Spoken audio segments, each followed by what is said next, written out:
You're in the wide open skies of southern Manitoba and headed to a place where the past was never properly buried.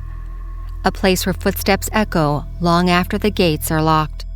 By day, it's a living museum, a quiet collection of historic buildings, artifacts, and prairie memories.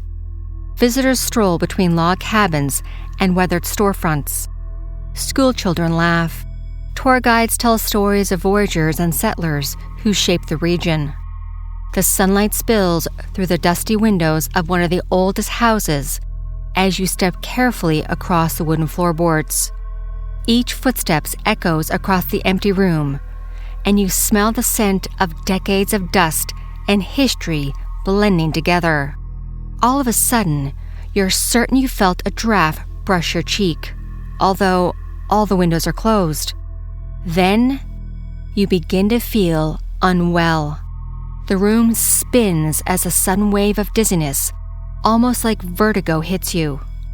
Now you're sure you feel like the house is alive, watching, waiting. You breathe slowly and try to ground yourself, but the air around you has grown heavy. This house, I'd say, is by far the most haunted house we have. It's like well known as the Burton house. It is what everyone feels is kind of the heaviest energy, and it's what we say is, you feel woozy when you're in there. I'm Nadine Bailey, and this is Haunted Canada.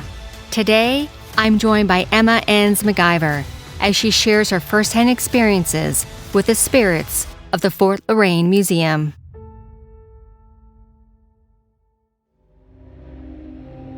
If you've ever been to Portage la Prairie, you know how open it feels. Big sky, flat land. The Assiniboine River cuts a slow path through fields that seems to go on forever. It's about an hour's west of Winnipeg, and that openness is deceiving.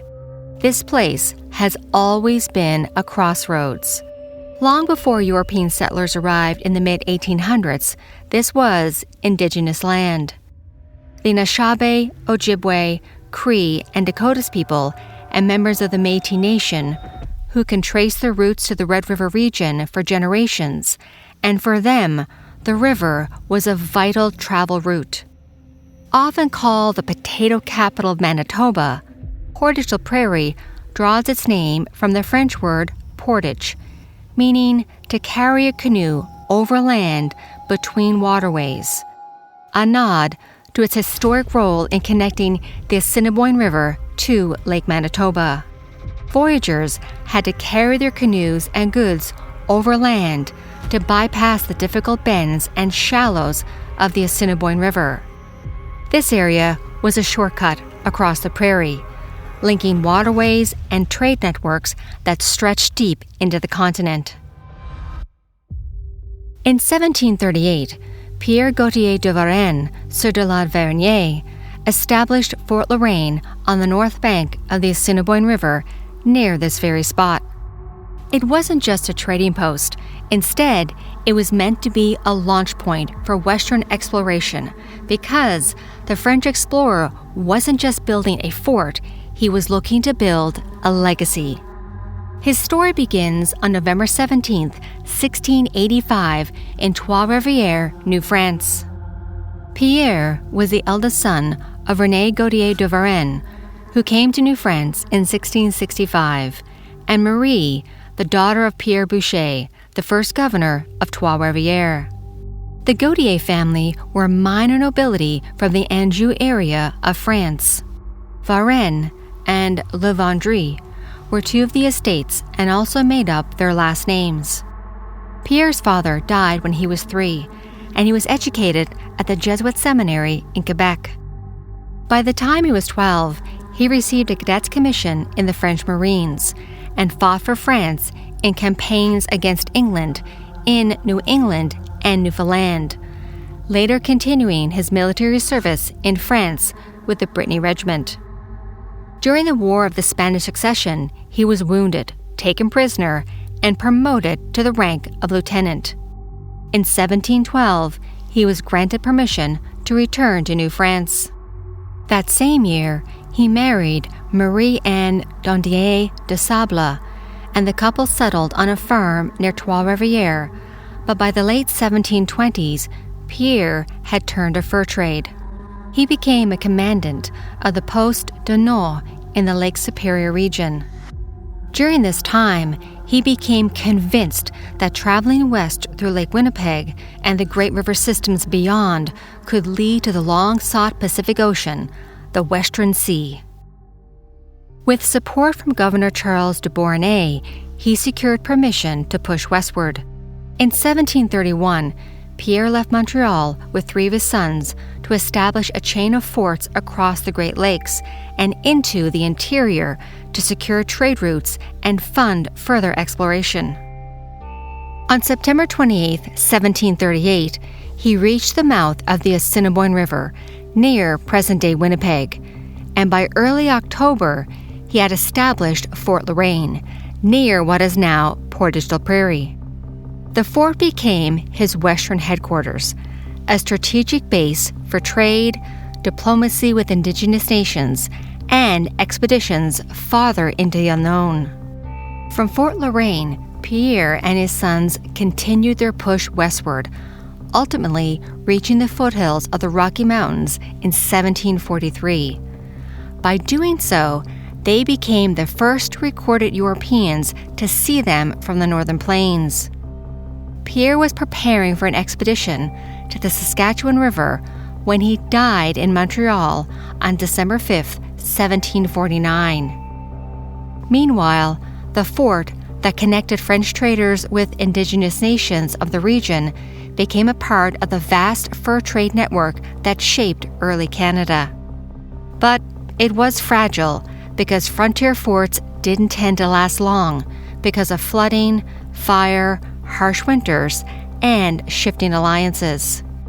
Fort La Reine itself was abandoned within a few decades after a fire burnt it to the ground in 1759, near the end of French control in the West. For decades, little remained, and whatever was left disappeared back into the prairie.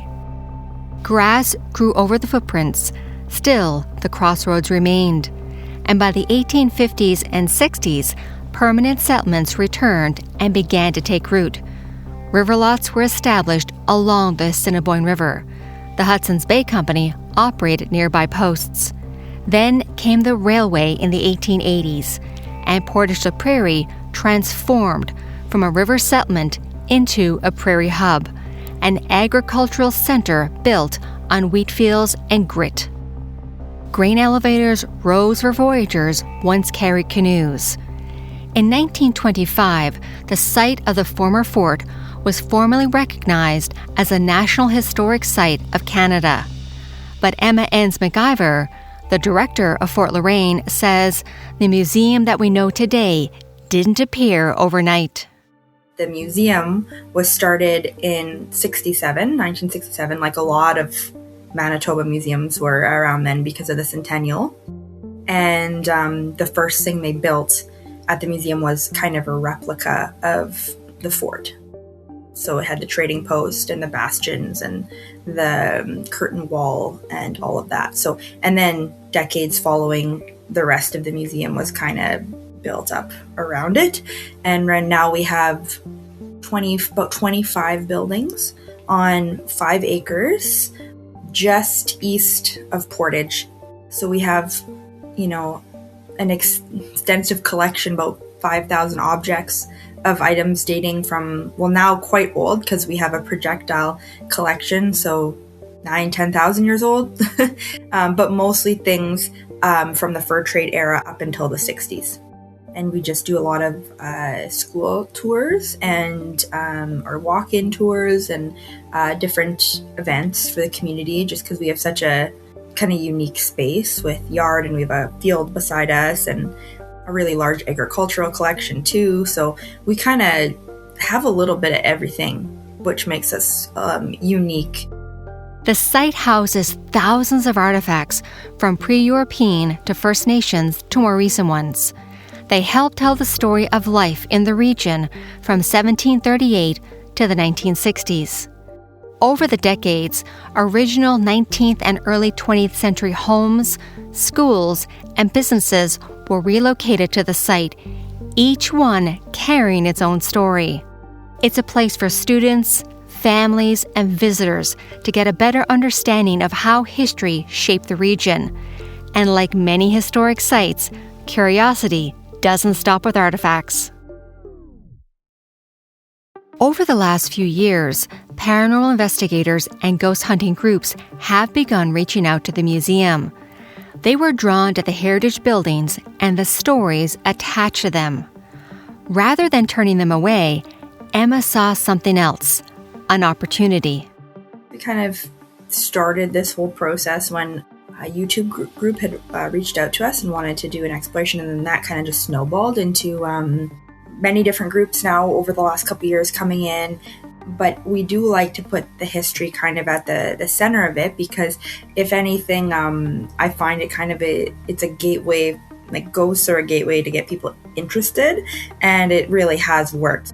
The problem we have is, and probably many heritage sites, is because we have so many different buildings with so many different artifacts that we have trouble delineating and figuring out what is attached to what, and it gets a little confusing, right? Because there's no just like this ghost or spirit here. You don't know if it's something in the house that was connected to the original house, or if something we've placed there, right? Because it's a bit of a mismatch of things. And then also we're on, traditional Indigenous land, and you don't know historically what that land was used for or what was there prior to the museum. And I always find that like there can be things, attached to you don't know, like we have no idea. So I feel like we're just have this combination of kind of three different elements. So we never quite know what we're dealing with, and things tend to move around. So, and roam, nothing really stays in one place. Emma says visitors hoping for something more, something unseen, can usually find it in one particular building, the 1920s Case House. I was a huge skeptic when I came on board. I was like, yeah, okay, like kind of believe in the paranormal, but I think you really truly have to have a, personal experience to nail down, your belief in it. So I guess some of the stuff I've experienced, my first major, well, it's not major, but enough for me to kind of be aware of things, was when I was around Halloween. Of course, has to be around Halloween, and I'm taking down all these decorations where we store them up in one of our homes from the 20s. And I often work with big headphones, music, like to just distract me, keep me occupied, because I work alone, or I did for a while. In the beginning, we didn't have as many employees, so it was often me just puttering around the museum. And I had this, like, I can only describe it as like air or wind coming in one earphone and kind of out the other. And it was this almost like static wind. It was the weirdest thing. And it cut out the sound, and it kind of it made my brain foggy, and it just like, whoop, and out. And I was like, okay, like whoever is doing that, we're going to stop doing that. And it was in this one particular spot in the house. And what's been interesting is, as we've let more groups come in and explore, I'll hear their feedback, and they'll tell me where they have felt things in homes. And so specifically, this one investigator, she's kind of psychic. She's like, it's really weird. This house it's generally okay. I mean, there's something here, but it's this front entrance is really intense for me. And that's exactly where my experience had happened, and she wouldn't have known that. That was the Case House. And what's interesting is, I find that I'm almost of more use after these investigations, because there's so many different families that have lived or in the houses too, that it might not be so obvious, right? You have to kind of go back in the history books, and there's been a couple times where names have come through, and I've gone back and looked at family photos and been able to actually pull out people's faces and be like, oh, like this name did exist. It was this family. And sometimes it's not the family you think. Like the Case family lived in it first and at the end before it came to us, but there was a family in between, and that's where all of the I guess spirit or all the names come through from, is this like one family. People experience paranormal activity in many different ways, from feeling, hearing, seeing, or smelling ghosts or spirits. Emma said that while working at Fort La Reine, she has experienced them all across the many historic buildings because they each have their own ghostly activity.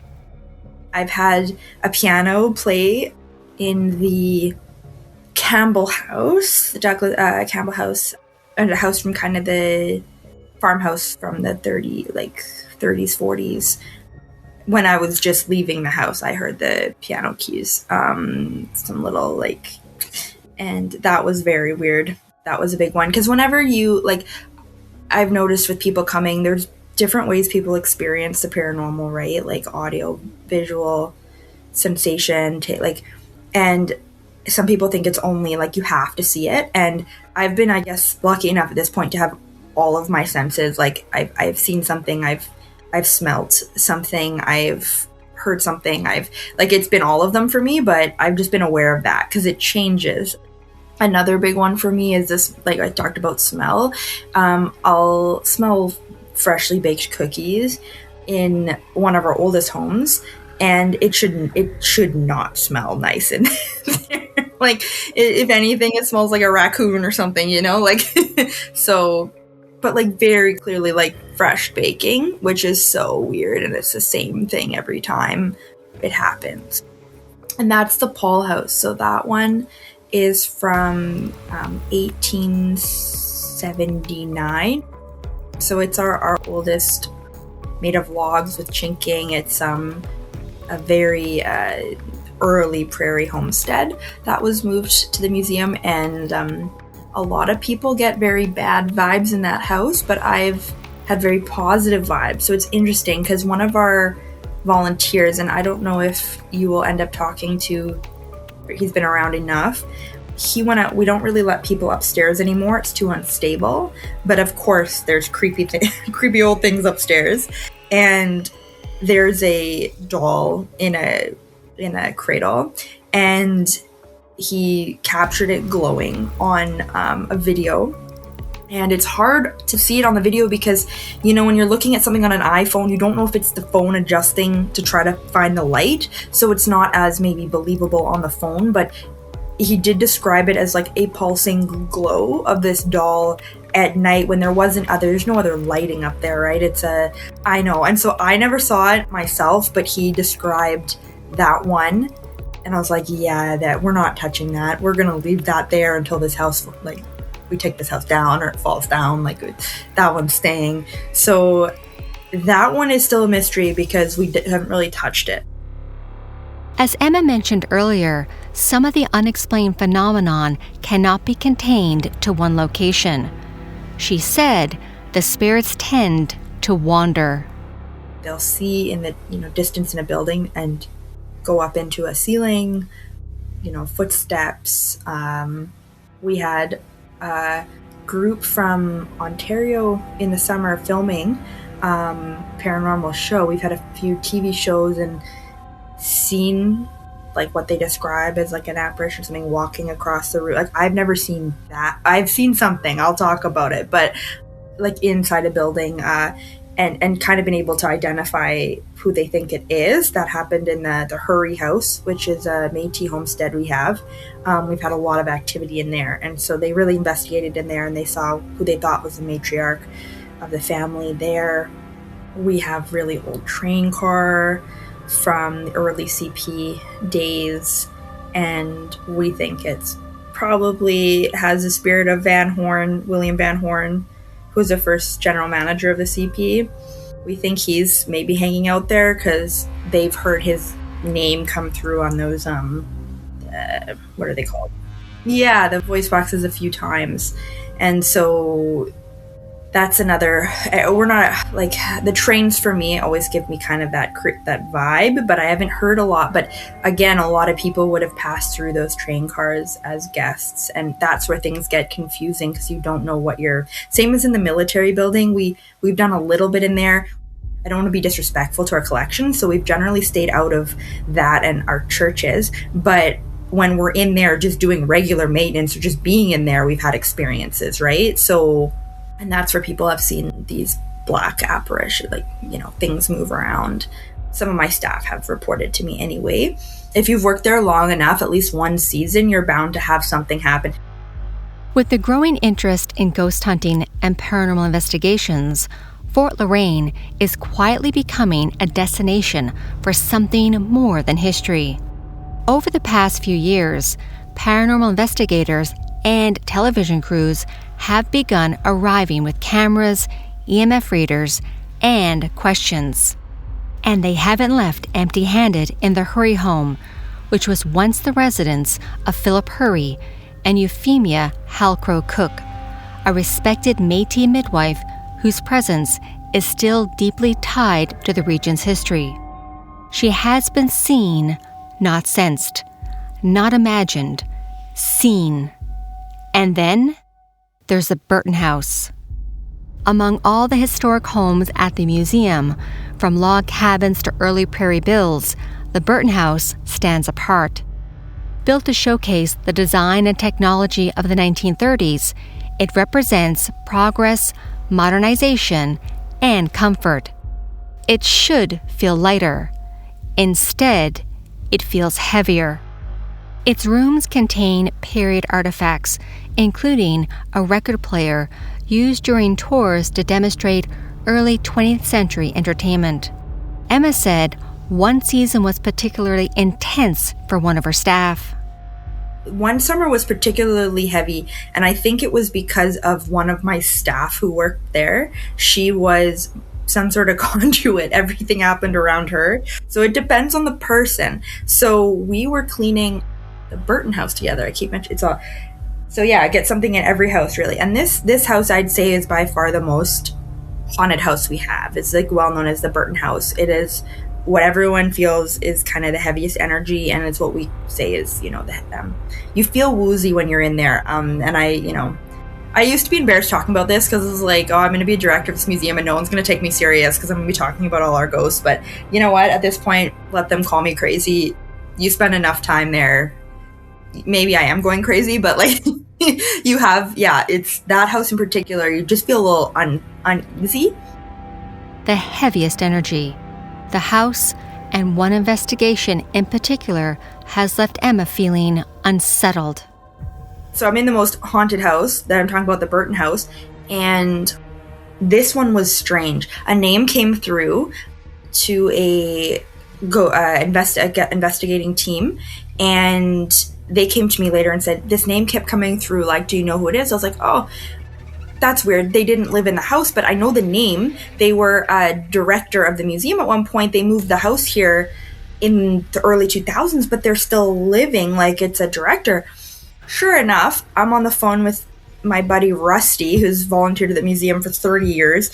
And I was like, yeah, this guy's name came up. He's like, that's strange. Like he had passed 2 days before they investigated. And I was like, oh, okay. That one was crazy for me because I could not. It was a director, who in 2002 or 4 or whatever the house was moved. That was his project because directors take on these usually myself too, a few major projects in their time, and his was moving things to the museum at the time. He had moved a couple houses, and so I wonder if it was him checking in on the house that I, sometimes threaten to get rid of, because I'm like, we can't afford it anymore. Like, this one has to go. And so that was weird. And in that same house, we had, a couple weird connections. I had this woman who used to work at the museum years ago as a summer student come back on one of these ghost tours. And she came back probably to check up on this house, the Burton house I talk about, because they were cleaning in there once and a rocking chair was going off on them. And I think they never went back in that house after. Yeah, and it did. I mean, I would love to see that. I have not seen that. But then when we went in at night once with those, night vision cameras or whatever, we were able to detect the energy field of a human sitting in that chair. As Emma mentioned, if you work long enough at Fort La Reine, you're bound to experience something, but it's rare when it happens in a group. One morning, and this is before we're open, so we know the doors are all locked, no one else is in the building, and it's crazy when you have a group experience, right? It's one thing when like you're alone and like you can't really vouch for yourself, but we're all in there and all at the same time turn because we hear someone say hello from the front desk, and like we're like, oh, someone must, and it's happened before where someone is like maybe come in a different way, but like everything's still locked, right? We haven't opened for the day. And we all hear this very audible hello, which I think has happened now a couple times. From hearing strange sounds and smelling cookies baking, Emma has so many stories to tell. But she has one experience that stands above the rest. I do things differently now, but I'm spending the night and the group was leaving. I was leaving in the morning. It was like 9 or 10. And we have this really high gate now in the front of the museum, but it used to not be there a few years ago. It was just kind of a waist height gate, so you could see right in all the way to the fort, all the way to the back of the museum. And my car is always pulled up right in the front, and I'm getting into my car and I look out across, and we've got our big teepee set up, which we do usually annually, and I see this man walk from behind the teepee to behind the Paul house, clear as day. It's probably like 20, 30 feet, maybe more. And I was just like, that's so weird. Like, it's early, we're not open. Like, this guy might, like, what? I immediately was like, maybe it's someone who's homeless, who knows? But I need to go tell this person to leave, right? So without even thinking, I just like walk over there because it's so real to me that I have no question in my mind that I got to go talk to this guy to leave. And I go over there and he's not there. And then I look around the houses and he's not there. And if anybody knows the hidey holes of the museum, and it's me, I know every inch of that place, and I'm walking around and, you know, behind, cannot find this guy. When I think back on it, it was peculiar because he's wearing what I describe as like a pleated work pant and a blue, there was these very common kind of blue work jackets from the 40s. Can look them up, very recognizable, and a page boy cap, and he looked of Chinese or indigenous, like he was not Caucasian, smaller stature, you know, and I just remember his features and what he was wearing, and I thought it was odd because I was like, but it's, you know, Portage, I don't know, like, who knows, you're at a heritage museum, people have come in full heritage outfits to, you know, come and see the museum, so nothing shocks me anymore. But I was like, I don't know, it's a strange thing to be wearing, you know, 9-10 a.m. on a, you know, but yeah, and he was gone. And it was just so clear, and everyone's like, you were sleep deprived, blah, blah. I was like, yeah, but I wasn't that sleep deprived. I mean, not enough to, you know, went over there and try to find this guy, you know, so that for me was like crazy. Fort La Reine was never meant to last forever. It was a fragile outpost of trade and ambition on an immense and unforgiving landscape.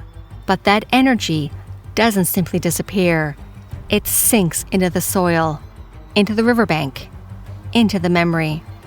The modern grounds of the Fort La Reine Museum pays tribute to the layered history of Portage la Prairie.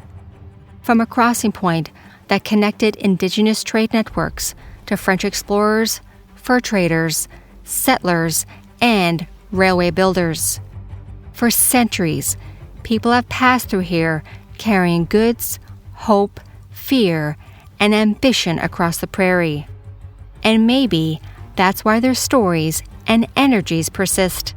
They can be found in every report of a footstep on empty boardwalks, in the sudden drops in temperature, in the dark shadows seen in the distance, and in the faint music heard from an old piano. Skeptics might call it a trick of the imagination, but those who work here will tell you something else. They'll tell you that the crossroads are powerful places, that when enough lives intersect in one path of earth, when survival, conflict, longing, and loss are concentrated in a single point, something lingers. So if you ever visit Fort La Reine and wander the grounds as daylight fades, pause for a moment. listen to the wind in the tall grass. Watch the horizon where the original fort once stood. You may find that the prairie is not as empty as it seems.